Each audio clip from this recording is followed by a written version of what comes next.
नमस्कार, आप देख रहे हैं वीके न्यूज और मैं युधिष्ठिर उपाध्याय। आतंकी देश पाकिस्तान में किस तरह से लव जिहाद का खुलेआम खेल चलता है, इसके सबूत लगातार सामने आते रहते हैं। यही कारण है कि इसी जिहाद ने 70 सालों में पाकिस्तान की जनसंख्या को 100% इस्लाम बहुल कर दिया। मगर अब ये घिनौना खेल भारत के कई हिस्सों में तेजी से पैर पसार रहा है। अपने धर्म को छुपाकर मानवता के दुश्मन बन चुके कुछ इस्लामिक कट्टरपंथी हिंदुओं की लड़कियों और महिलाओं को किस तरह से अपने जाल में फंसाकर लव जिहाद को अंजाम दे रहे हैं, इसको लेकर यूपी से एक ऐसा मामला सामने आया है जो आपके भी रोंगटे खड़े कर देगा। जी हाँ, ये लव जिहाद का मामला जुड़ा है मेरठ से, जहां लव जिहाद में प्रतापपुर के भूड़ बराल में मां बेटी की हत्या करने के बाद शव को घर के अंदर जमीन में गाड़ दिया। इस सनसनीखेज वारदात को अंजाम महिला के प्रेमी ने ही दिया है।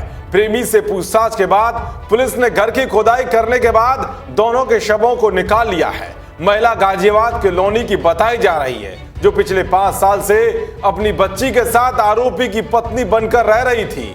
गाजियाबाद के लोनी की रहने वाली प्रिया शादीशुदा थी। 5 साल पहले प्रिया को भूड़ बराल में रहने वाले शमशाद से प्यार हो गया। शमशाद ने हिंदू नाम बताकर प्रिया को अपने प्रेम जाल में फंसाया था।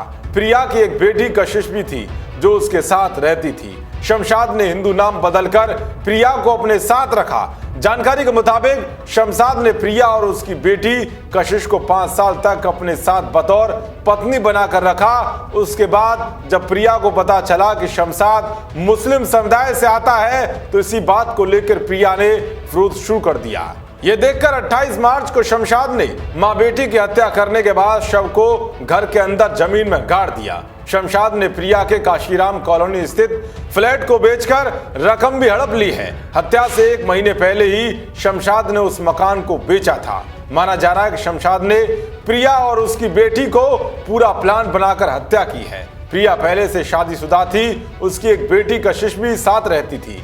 पति को छोड़ देने के बाद प्रिया अपने मायके लोनी में रहने लगी थी। परिवार में कलह होने के कारण पिता का घर छोड़कर अपनी सहेली मोदीनगर निवासी चंचल के साथ रहने लगी थी। उसके बाद वहीं से शमशाद से उसकी मुलाकात हो गई, जहां से दोनों को प्यार हुआ। उसके बाद शमशाद के साथ पिछले 5 सालों से उसके मकान में रह रही थी।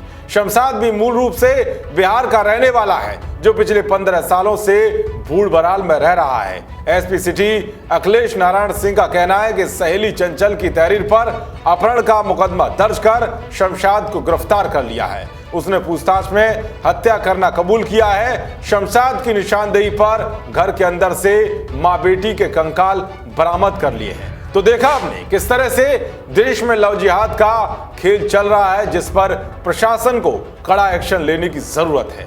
देश और दुनिया की तमाम खबरों को पाने के लिए देखते रहिए वीके न्यूज। नमस्कार।